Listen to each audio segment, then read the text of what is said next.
Ethiopia पृथ्वी के कुछ सबसे दुर्लभ जीवों का घर।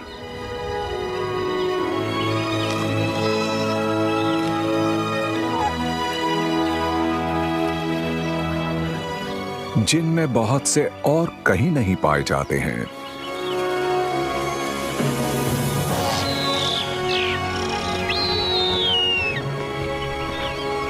यहाँ के दिलकश जंगलों और ऊंचे पहाड़ों के बीच जिंदा रहना ही एक संघर्ष है। ये सिमियन माउंटेन्स हैं, जिन्हें रूफ ऑफ अफ्रीका भी कहते हैं।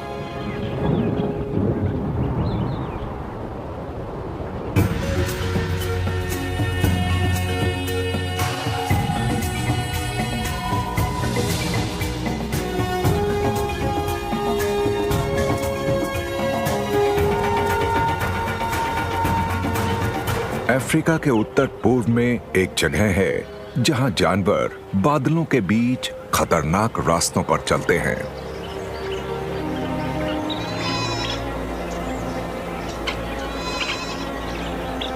धुंध की सफेद चादर हर चीज को अपने आगोश में ले लेती है।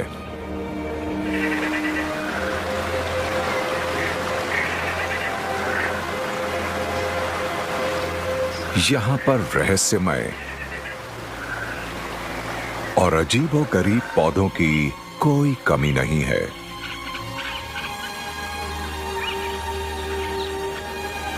चोटियों पर जो जीव रहते हैं वो सिर्फ यहीं पाए जाते हैं।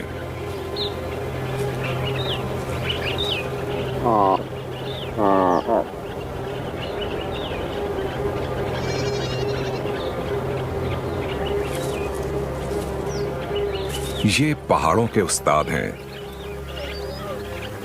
जो 1500 मीटर ऊंची चट्टानों की वजह से कई युगों से बाहर की दुनिया से कटे हुए हैं।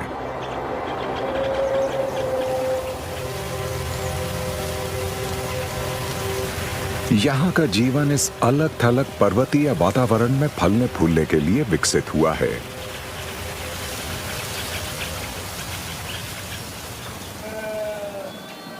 आसपास के निचले इलाकों के मुकाबले यहां दिन का औसत तापमान 20 डिग्री सेल्सियस कम होता है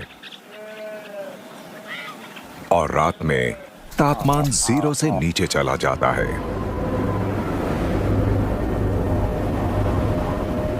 बादल कभी भी अचानक आकर विजिबिलिटी को खत्म कर देते हैं।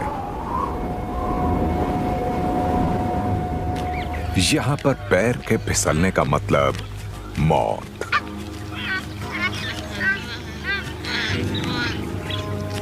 यह ऊंचा इलाका इथियोपिया के उत्तरी कोने में है।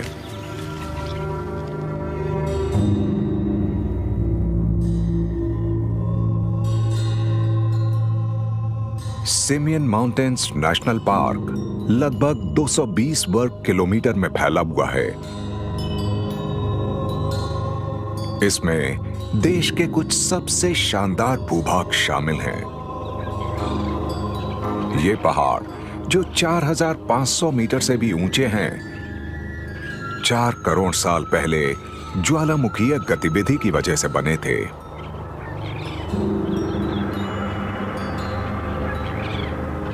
जब बाहर निकले लावा की मोटी परतें सतह के ऊपर ठंडी और इकट्ठी हो रही थीं, पृथ्वी के क्रस्ट के अंदर से निकली मैग्मा की विशाल धारा ने उनकी ऊंचाई को और बढ़ा दिया। हजारों सालों के इरोजन ने उन खड़ी चट्टानों, ऊंची चोटियों और ऊंचे पठारों को तराशा जिन्हें हम आज देखते हैं।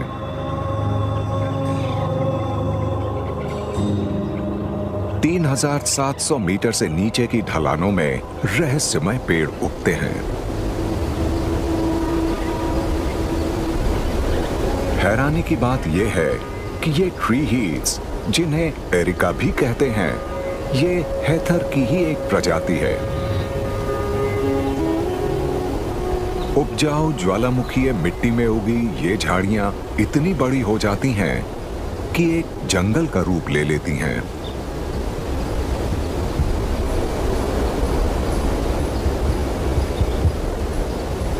जब हवा निचले इलाके की गर्म हवा को पहाड़ पर ले जाती है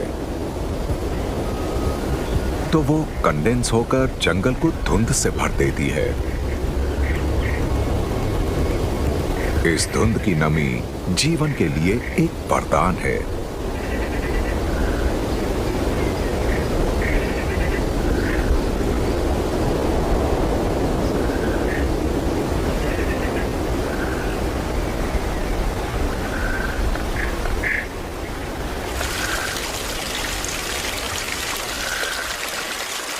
पर धुंध वो अकेली मेहमान नहीं है जिसने आज सुबह एरिका फॉरेस्ट में दस्तक दी है। जेलाडास के एक झुंड ने पहाड़ के ऊंचे प्लेटोज तक का सफर शुरू किया है, जहां ये अपना दिन घास के मैदानों में खाते हुए बिताएंगे।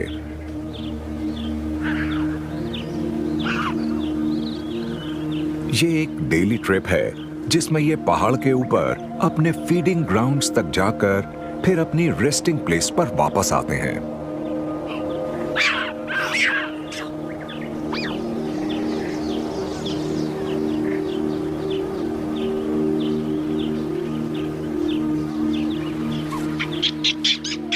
बच्चों की मौज मस्ती पूरे रास्ते जारी रहती है और ये पहाड़ को अपना खेल का मैदान समझते हैं।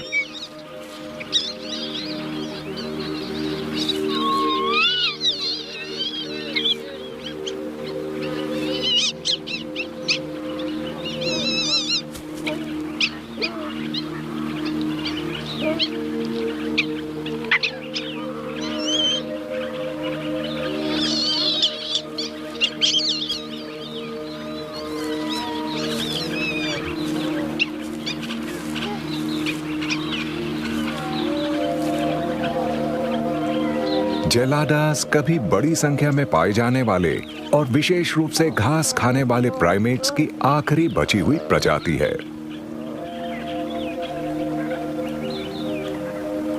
आज इनका एकमात्र आश्रय इथियोपिया के पहाड़ हैं, जहां ऊंचाई पर उगने वाली हरी भरी घास की कोई कमी नहीं है।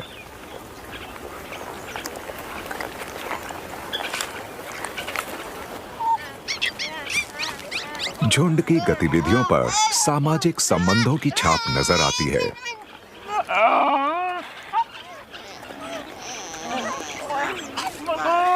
हालांकि ऐसा लग रहा है कि ये नर अपने हरम का इंचार्ज है, पर यहाँ पर फैसले मादाएं लेती हैं।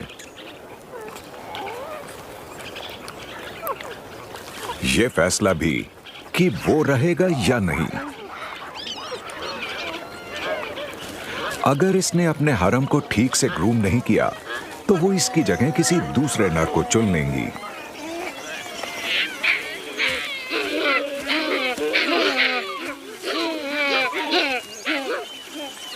जेलाडास बहुत शोर मचाने वाले जानवर हैं। इनकी पुकार, जिसे वॉबल कहते हैं, ज्यादातर प्राइमेट्स द्वारा निकाली जाने वाली आवाजों से ज्यादा कॉम्प्लेक्स होती है। जहां दूसरी प्रजातियों में लिप स्मैकिंग एक बहुत ही आम आदत है, वहीं जेलाडास वो अकेले नॉन ह्यूमन प्राइमेट हैं जो बोलने का और अपने होठों को अलग अलग तरीकों से हिलाने का काम एक साथ करते हैं। प्राकृतिक जगत में इनकी आवाजें इंसानी बोलचाल के सबसे करीब मानी जाती हैं।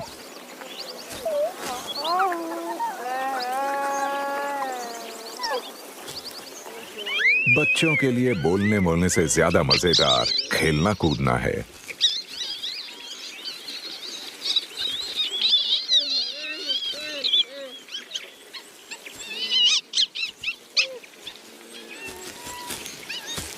इन युवाओं के बीच दांत दिखाने को एक चंचल अभिव्यक्ति के तौर पर इस्तेमाल किया जाता है, जैसे हंसी।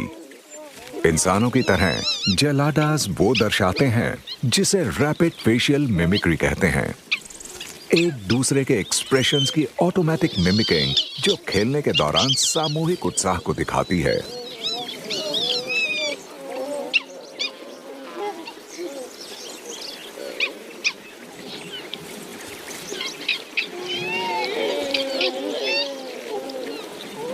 इससे सामाजिक एकता को बढ़ावा मिलता है और ये माँओं और छोटे बच्चों के बीच सबसे ज्यादा होती है।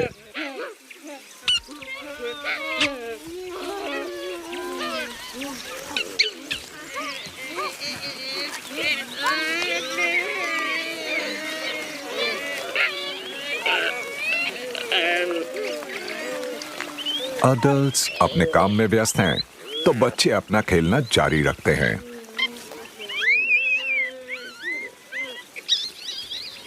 और इस तरह के पेड़ सबसे अच्छे जंगल जिम होते हैं।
टेढ़ी मेढ़ी टहनियों पर लटके हुए इन लाइकेंस को ओल्ड मैन्स बियर्ड भी कहते हैं।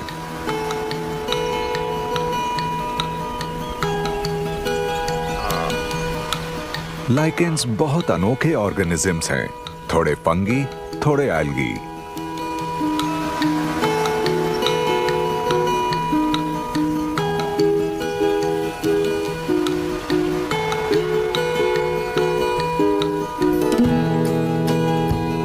ये सिर्फ सबसे साफ हवा में उगते हैं। इन ऊंचाइयों पर ओल्ड मैन्स बियर्ड के ये गुच्छे इस बात का सबूत हैं कि ये वातावरण कितना शुद्ध है।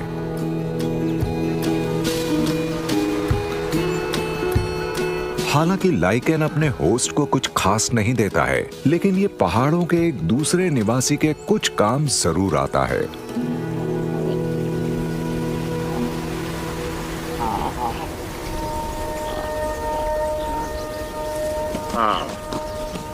चालाक थिक बिल्ड रेवेंस जमीन की कुछ चीजों को अपने फायदे के लिए इस्तेमाल करते हैं। स्कैवेंजर्स का ये जोड़ा नर्म लाइकेन को अपने घोंसले के लिए बिस्तर के रूप में इस्तेमाल करेगा, जिसे ये चट्टानों के ऊपर बनाने वाला है। ये वो सबसे बड़े पक्षी हैं जिनके पैर खास तौर पर लटकने के लिए विकसित हुए हैं। इनके 3 पंजे आगे और एक पीछे की तरफ होता है।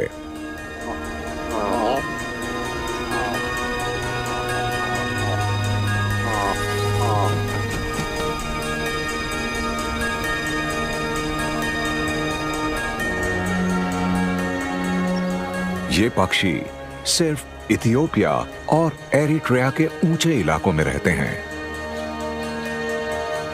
ये यहाँ की चोटियों के बीच फलते फूलते हैं।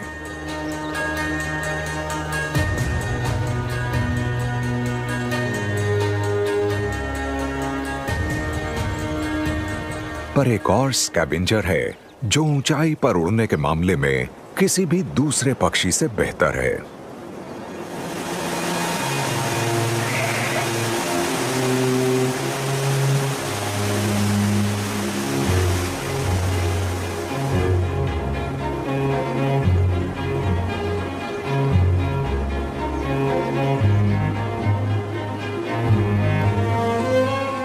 एक ऊंचे वाटरफॉल के साथ की चट्टानें रपल्स वल्चर्स को परफेक्ट नेस्टिंग साइट्स प्रदान करती हैं।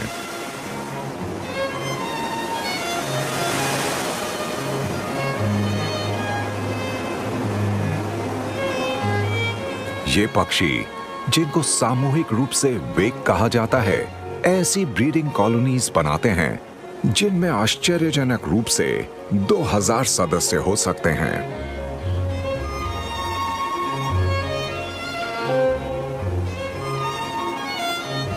रपल्स वल्चर इस दुनिया का सबसे ऊंचा उड़ने वाला पक्षी है। ये एक कमर्शियल एयरप्लेन के फ्लाइंग एल्टीट्यूड के बराबर 11,300 मीटर की ऊंचाई पर उड़ सकते हैं।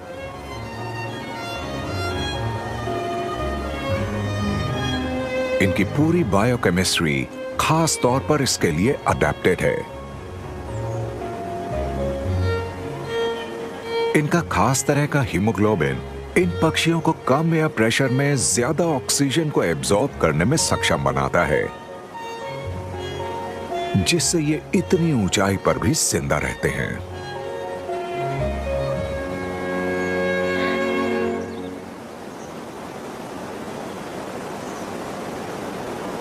लगभग 9 किलो की ये वल्चर सबसे बड़ी वल्चर्स में से एक है।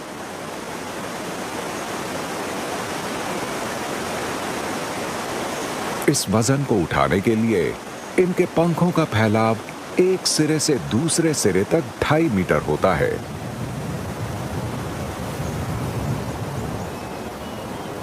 इनकी नजर लाजवाब होती है और ये नीचे चट्टानों पर मरे हुए जानवरों को ढूंढने के लिए तेज थर्मल विंड्स का इस्तेमाल करते हैं।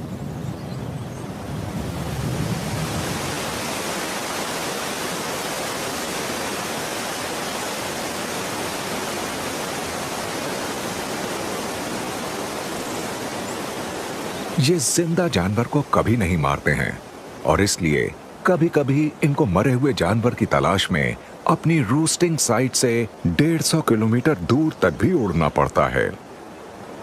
जब वो मिल जाता है, तब अपनी ताकत और दादागिरी दिखाने का वक्त आता है।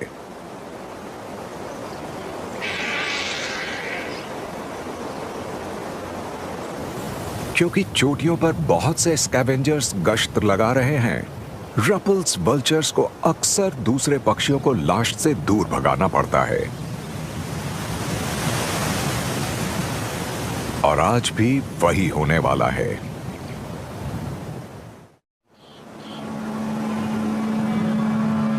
जैसे जैसे सुबह की गर्मी बढ़ती है और थर्मल्स पहाड़ों की तरफ उठते हैं, कई और प्रजातियों के पक्षी खाने की तलाश में आसमान में उड़ते हैं।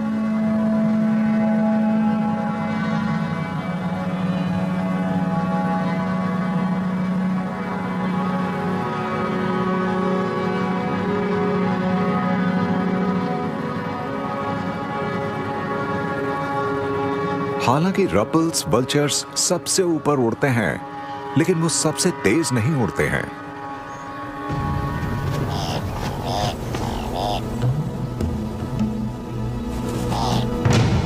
थिक बिल्ड रेवेंस अच्छी किस्मत की बदौलत एक छोटे एंटीलोप की लाश के पास उनसे पहले पहुंच गए हैं। इन स्कैवेंजर्स के लिए ये एक जैकपॉट है।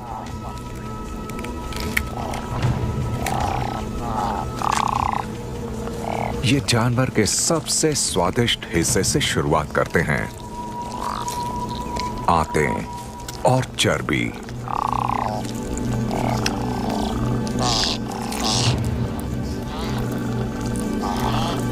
इनको जल्दी खाना होगा, क्योंकि जल्द ही दूसरे स्कैवेंजर्स को भी इस मुफ्त के खाने की भनक लग जाएगी।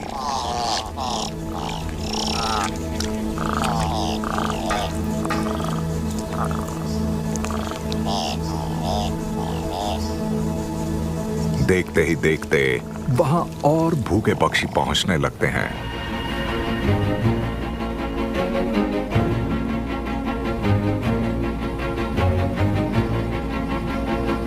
दावत के लिए सबसे पहले पहुंचने वाले बिन बुलाए मेहमानों में कुछ रपल्स वल्चर्स हैं।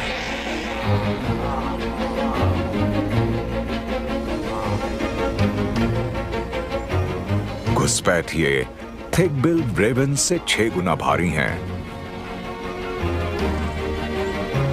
तो जाहिर है रेवेंस किनारे हट जाते हैं और वल्चर्स शुरू हो जाते हैं।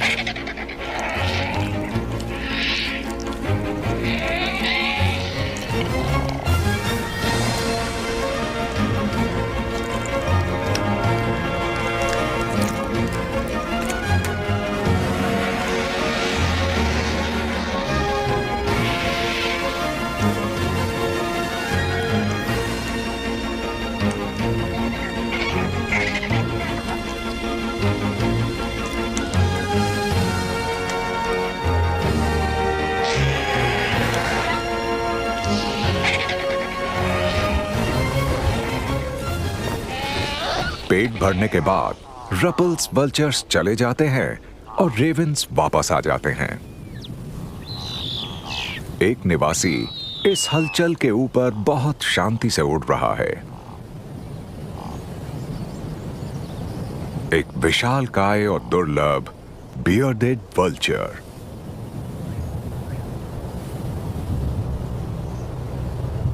इसके पंखों का फैलाव 3 मीटर है।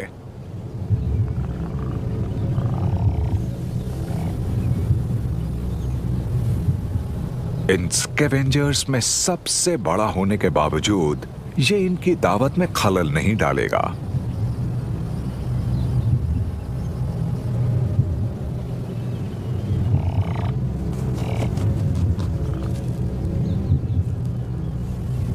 इसकी दिलचस्पी मांस में नहीं है, इसे हड्डियां चाहिए,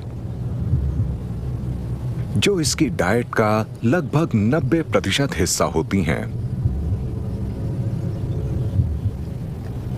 ये पास में बैठने की एक जगह ढूंढता है और मांस के शौकीनों के जाने का इंतजार करता है।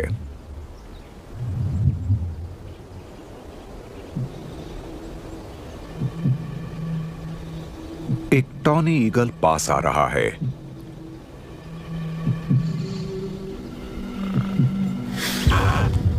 उसकी झपट्टा मारकर छीनने की कोशिश नाकाम हो जाती है तो वो नीचे आ जाता है।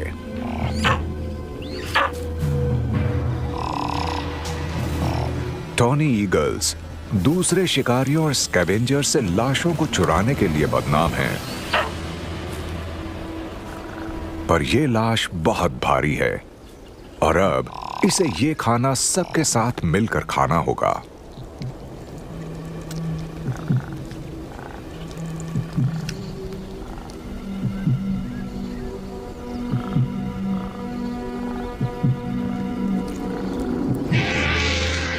पर एक वापस आ रहे रपल्स वल्चर को इसका यहां होना बिल्कुल अच्छा नहीं लगा है।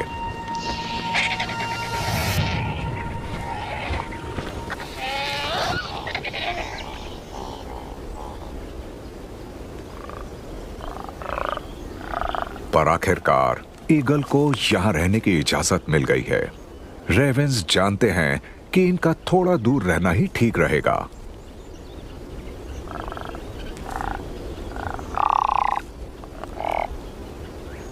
इनके पास धैर्य रखने के अलावा और कोई चारा नहीं है।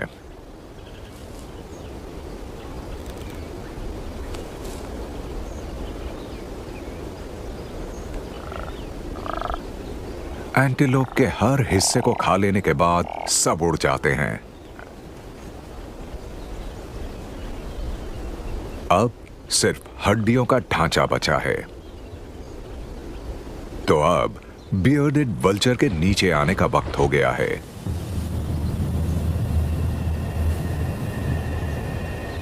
ये पक्षी दुनिया का इकलौता ऐसा जीव है जो लगभग सिर्फ हड्डियां खाता है।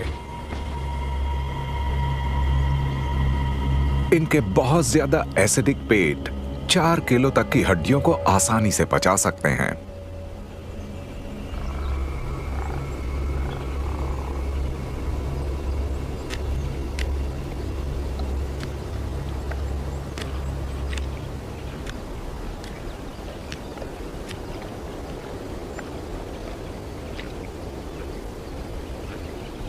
स्कैवेंजर्स के लिए आज की दोपहर अच्छी रही और इस खाने से इनके कुछ दिन निकल जाएंगे।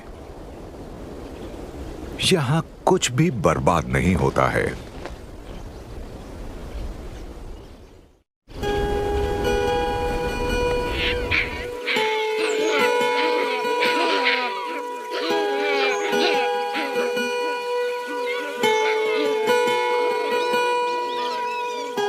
एक निचले प्लेटो पर जेलाडास के लिए खाना खाना बहुत ही फुर्सत का काम होता है।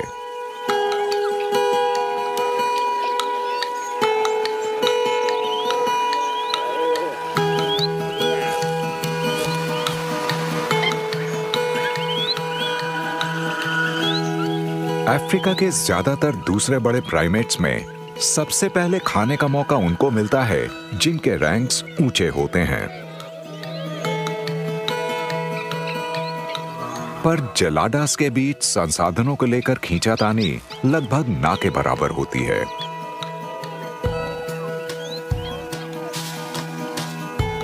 इस झुंड का पेट भरने वाली हरी भरी घास यहाँ की उपजाऊ मिट्टी में बहुत उगती है और इसे धुंध और बारिश से भरपूर पानी भी मिलता है। ये बड़े से बड़े झुंड का पेट भरने के लिए भी काफी है।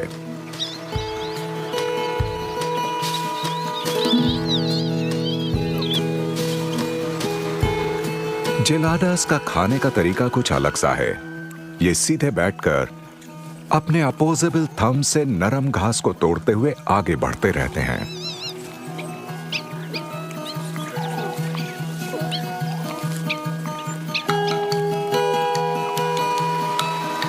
और इनके क्वाड्रिफेड बॉटम्स इनको अच्छी खासी कुशनिंग देते हैं।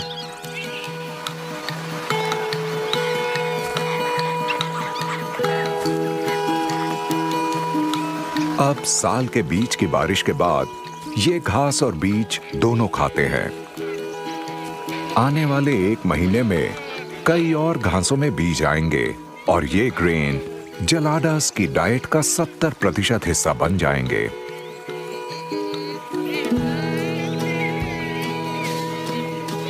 जनवरी और फरवरी के सूखे महीनों में ये जिंदा रहने के लिए राइजोम्स पर निर्भर करेंगे।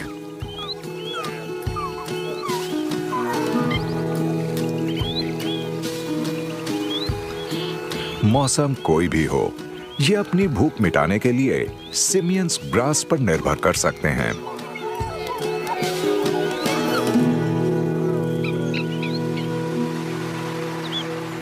हालांकि जेलाडास की पसंदीदा घास पठारों पर कालीन की तरह बिछी रहती है, कुछ ऐसी प्रजातियां हैं जो सिर्फ कुछ खास इलाकों में ही पाई जाती हैं।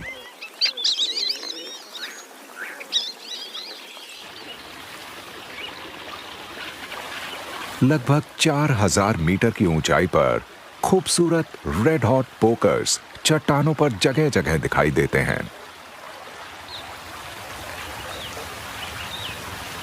पहाड़ों के इन ऊंचे इलाकों में कम बारिश का मतलब ज्यादा धूप होता है।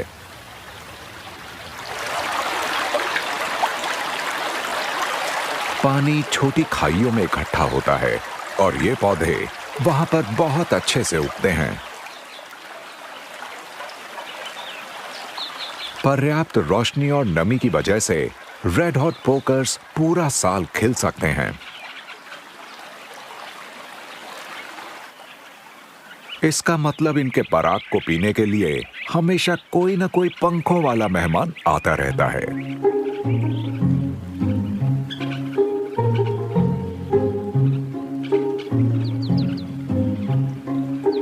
उनमें मुख्य लाभार्थी सनबर्ड्स और स्टारलिंग्स हैं।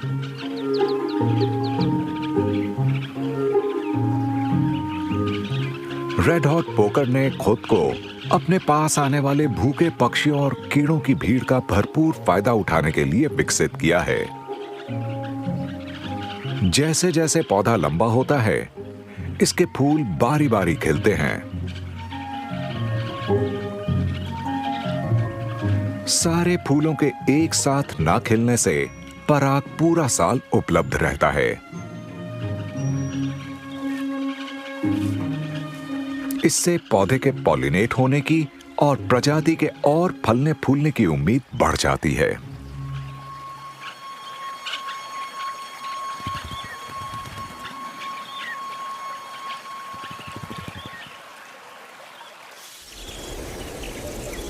ऊपर के पठारों पर हर तरफ फैली एल्पाइन घास सिर्फ जेलाडास का खाना नहीं है। ये एक मादा एबिसिनियन ग्रास रैट का घर है। इथियोपिया और एरिट्रिया में पाई जाने वाली ये प्रजाति इन इलाकों में बड़ी संख्या में पाई जाती है।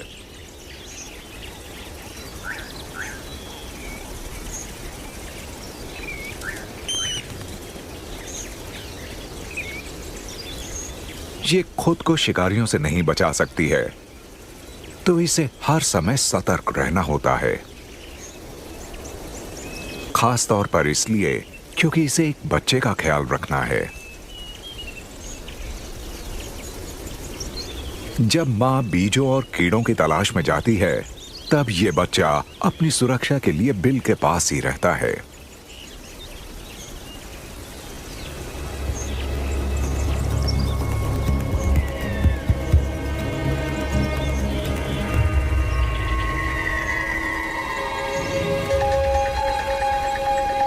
धुंध के आने का असर रैट की विजिबिलिटी पर पड़ता है और खास तौर पर मां के लिए खाना ढूंढना और खतरनाक हो जाता है। अच्छा हुआ कि ये जल्दी से घर पहुंच गई है।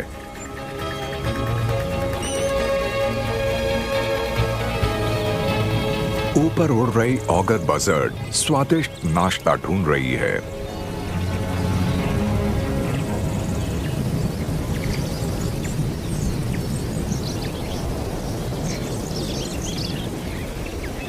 हालांकि इन रोडेंट्स का शिकार पहाड़ों के बहुत से शिकारी करते हैं, पर एक खास जानवर है जो ग्रास रैट को मारने में माहिर है।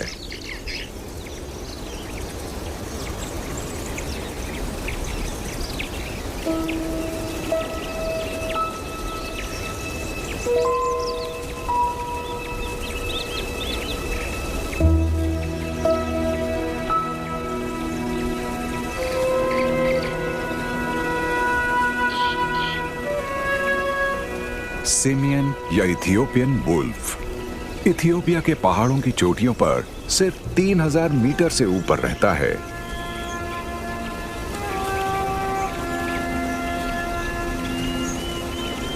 इन प्रतिबंधित क्षेत्रों में इनकी संख्या 500 से भी कम है। तो ये दुनिया के सबसे दुर्लभ केनिड और अफ्रीका के सबसे संकटग्रस्त मांसाहारी हैं।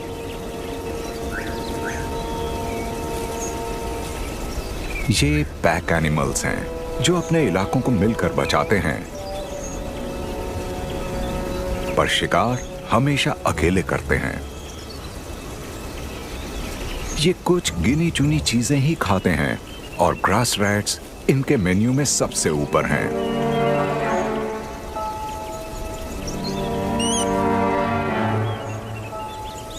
अपने लंबे स्कल की वजह से ये वुल्फ रैट के बिल के अंदर तक पहुंच सकते हैं।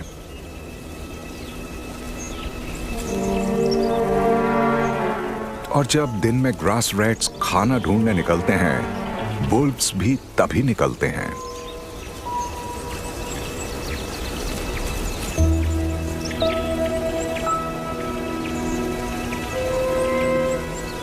ये मादा शिकार की तलाश में है। इसके अत्यंत संवेदनशील कानों ने घास में कुछ हलचल महसूस की है। खतरे से अनजान ये मां एक बार फिर खाना ढूंढने के लिए अपने बिल से बाहर आई है।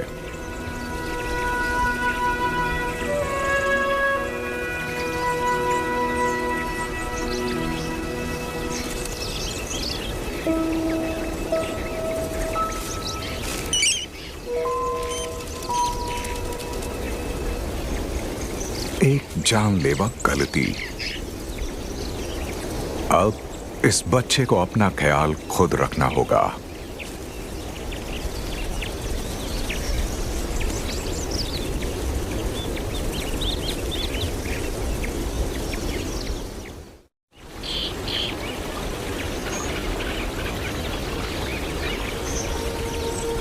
यहाँ पर एक बेहद विचित्र आकार का पौधा पनप रहा है।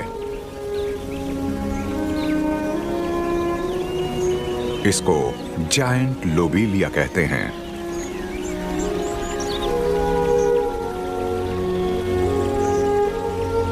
यह एफ्रो एल्पाइन प्लेटो पर सबसे लंबा पौधा है और इसकी लंबाई एक 3 मंजिला इमारत जितनी हो सकती है।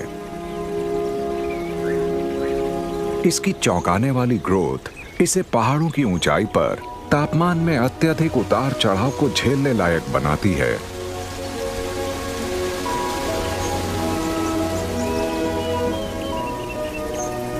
जमीन पर तापमान में परिवर्तन बहुत ज्यादा होता है।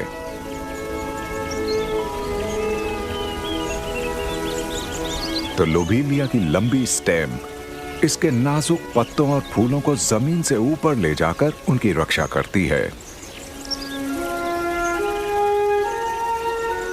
इस तरह ऊपर जाने से इसके फूल लंबे गुच्छों में उग पाते हैं, जिनको इनफ्लोरेंसेस कहते हैं। ये इनको पॉलिनेट करने वाले जीवों को खूब आकर्षित करते हैं।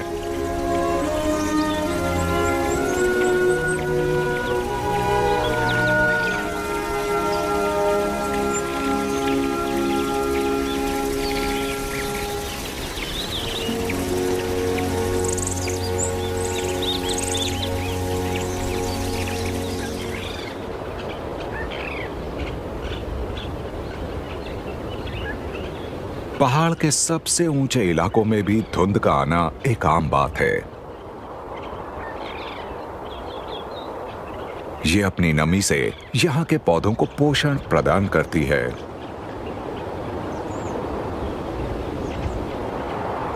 ये तेजी से पहाड़ के ऊपर पहुंचकर पूरे इलाके को सफेद कर देती हैं।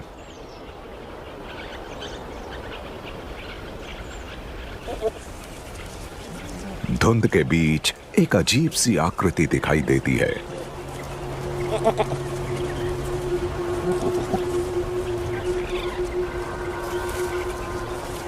ये शानदार सींग हैं, लुप्त होते वालिया आइबेक्स के।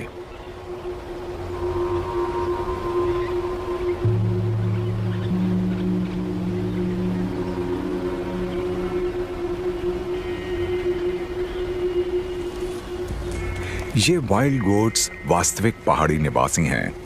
इनको 4500 मीटर वाली सबसे ऊंची चोटियों पर रहना अच्छा लगता है।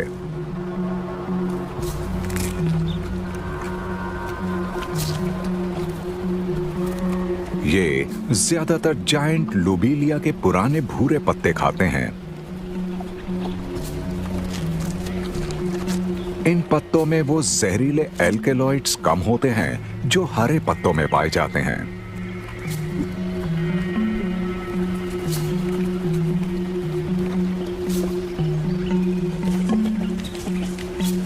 वालिया आइबेक्स इन पहाड़ों के अलावा और कहीं नहीं रहते हैं।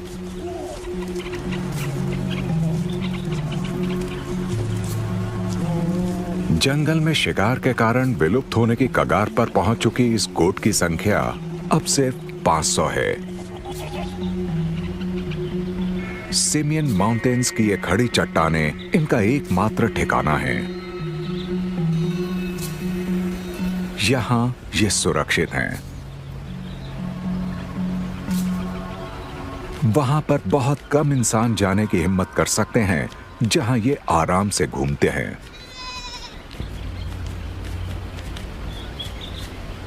ये अपने नुकीले किनारों वाले और अंदर की तरफ मुड़े खोरों की मदद से चट्टानों पर बहुत स्थिरता के साथ चल सकते हैं। ये डोमिनेंट मेल, फीमेल्स और सबऑर्डिनेट मेल्स के एक मिले जुले झुंड का इंचार्ज है। ब्रीडिंग सीजन आने वाला है और हो सकता है इसे अपने हरम को अपने पास रखने के लिए एक दूसरे मेल के साथ लड़ना पड़े। इसके 1 मीटर लंबे सींग इसकी सीनियरिटी के सबूत हैं, जिनका हर रिंग जीवन के 1 साल को दर्शाता है।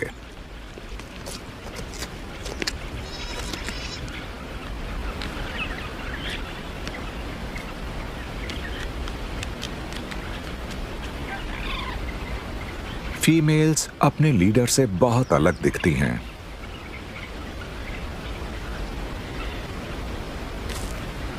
इनके सींग मेल्स के मुकाबले ज्यादा पतले, छोटे और कम मुड़े हुए होते हैं।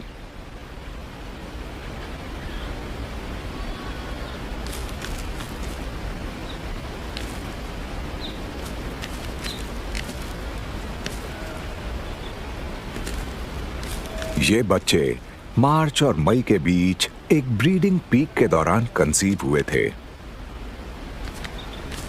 और बारिश के बाद हरी भरी घास वाले सितंबर में पैदा हुए। इनके जीवन की इससे अच्छी शुरुआत नहीं हो सकती थी। ये अनाड़ी हैं और अभी इनको अपने इस खतरनाक और ऊंचे घर के बारे में बहुत कुछ सीखना होगा।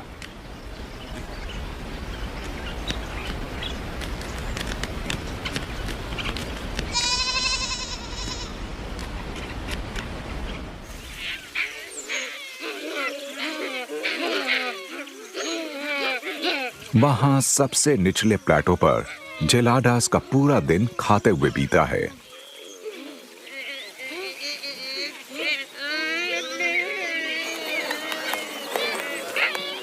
कुछ घंटों बाद सूरज ढल जाएगा, तो अब इस झुंड को उस केव की तरफ उतरना शुरू कर देना चाहिए जहां ये सोना चाहता है। पहाड़ के नीचे की हवा ज्यादा गर्म है, इसलिए वहां पर रहना ज्यादा अच्छा रहेगा।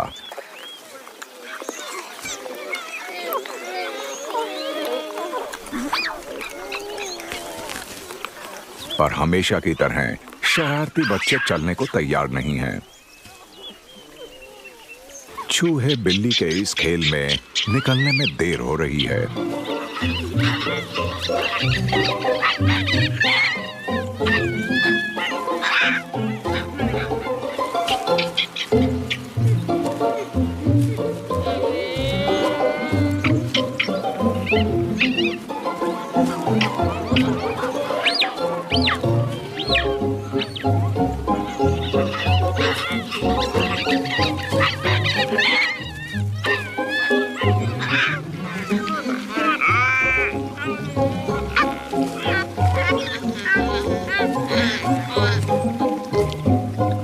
हालांकि जेलाडास एक आक्रामक प्रजाति नहीं है, फिर भी यंगस्टर्स इस नरम घास पर एक दूसरे से खेल खेल में लड़ने का कोई मौका नहीं गंवाते हैं।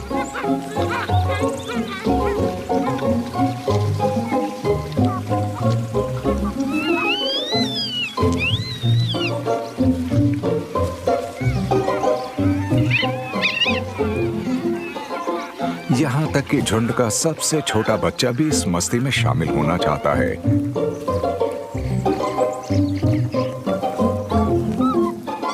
पर इसकी मां जल्दी ही इसे दूर ले जाती है।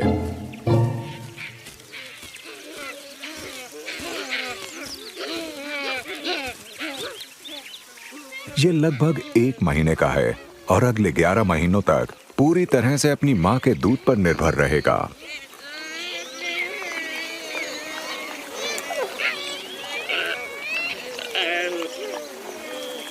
इतनी कम उम्र में इसके लिए घास को खाना बिल्कुल जरूरी नहीं है।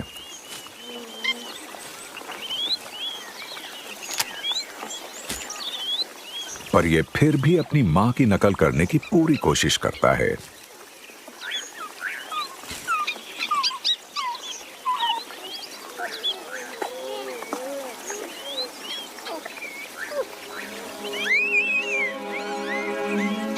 अब जब सूरज पहाड़ के पीछे छुपने लगा है, करिश्माई जेलाडास अपने नीचे का सफर शुरू करते हैं।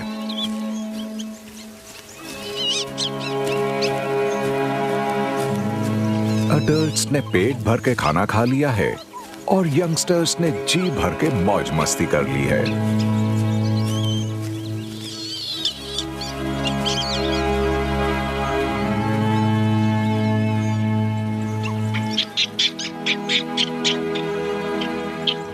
बच्चे जल्दी ही बड़े हो जाएंगे और यंगस्टर्स की एक नई पीढ़ी इस पहाड़ को अपना प्लेग्राउंड मानकर इस पर कब्जा कर लेगी।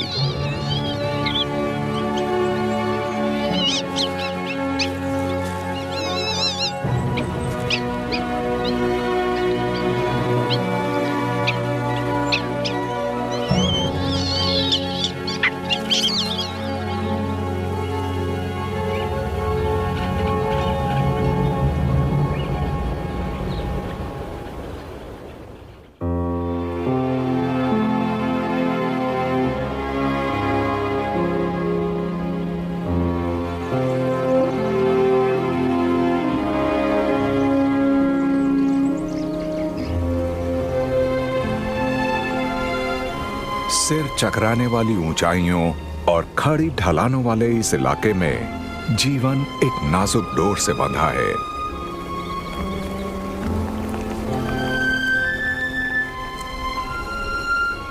नीचे की दुनिया से अलग थलग ये पौधे और जानवर अपने हरे भरे लेकिन सीमित वातावरण का बेहतरीन इस्तेमाल करने के लिए विकसित हुए हैं।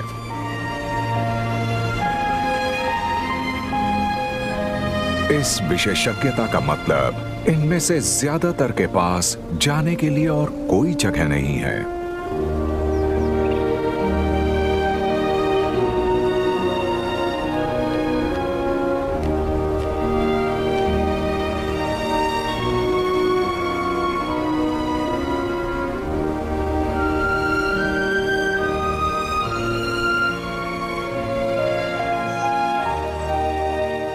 सिमियन माउंटेन्स नेशनल पार्क इन जानवरों के लिए उम्मीद की एक किरण है। यहां लुप्त हो रही प्रजातियां जी सकती हैं।